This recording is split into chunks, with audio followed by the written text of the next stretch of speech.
Hi, this is Rahul Kapoor and welcome back to a knowledge therapy session. Today, I'm talking to you about how to convert a thought into a goal and a goal into a habit which can transform your life forever. And let's do this video in two parts. Here's the part one for you now. Well, when you do any session on self-development, one of your goals must be to pick up one key message, one key lesson that you feel can transform yourself. Now, it's just a thought right now. What you need to do then is to put that thought on paper.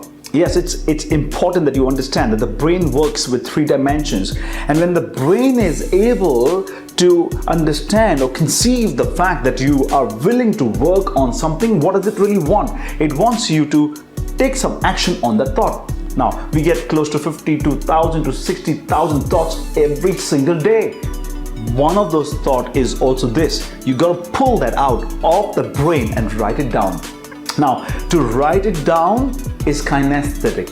When you see what you're writing is visual, and then sharing the same with people is auditory. Now, that's the three dimensions I was talking about. Kinesthetic, write it down so that you touch, feel what's going on there. Second is visual, you're seeing your goal there. And third is auditory, you're saying this to someone. These three dimensions are the key approaches through which your brain registers in the subconscious that you're willing to act on this particular thought, which is now a goal. Why? Because you've written it down. Now, this goal has to be a SMART goal: specific, measurable, achievable, realistic, and of course time bound. I repeat that again. It has to be a SMART goal. It has to be specific, measurable, achievable, realistic, and time bound. When you write it down, you know now the thought is on paper. It has converted into a goal and you want to write it. So when I ask people to write down the goals, this is what they do. They write it down, but the first few words, yes, the first few words is where the problem is, because most people use words like, I will start yoga. I will start going to the gym. I will stop sugar. Or I can make up with this friend. I can apologize to someone. Or I must do this. Or I must not do that. Now, surprisingly, these are not the words that the brain can identify itself with to put you in flow. In fact, each of these words are causing more trouble because these words have energies, and these energies are actually driving results or stopping the results from coming. So when you use words like I will, what are you telling your brain? That you have the ability to manufacture whatever that you so desire, and now that you've written down. Now, it all sounds good, but the problem is that when you say I will, you are actually pushing yourself under intense amount of pressure. And when you do get the goal, or when you do fail, or when you do succeed, it's all about intensity, which is fine. But the problem with the intensity is that this can actually break you down even before you actually get the goal. Or perhaps you will you're going to burn yourself down by the time you achieve the goal. So invariably, it's not helping you.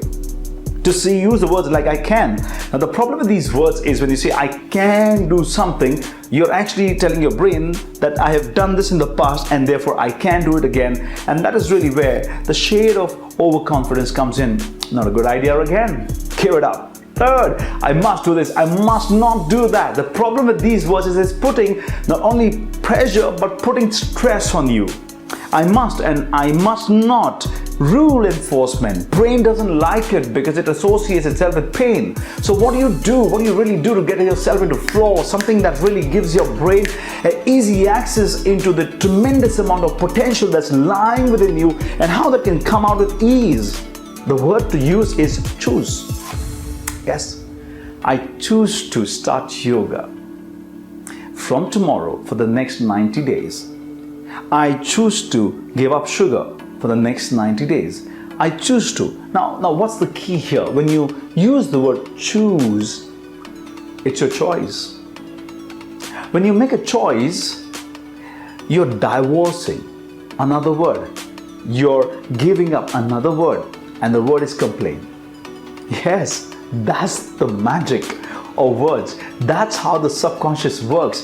The moment you use words like I choose to, then the brain is creating a huge amount of possibilities for you, ways of making it possible for you. It drives the complaints away. It keeps you on track with what you want to achieve. And that ladies and gentlemen, is the break point. That is really where you get the wiring in the subconscious exactly like the way you want it, and you will see some incredible results come your way.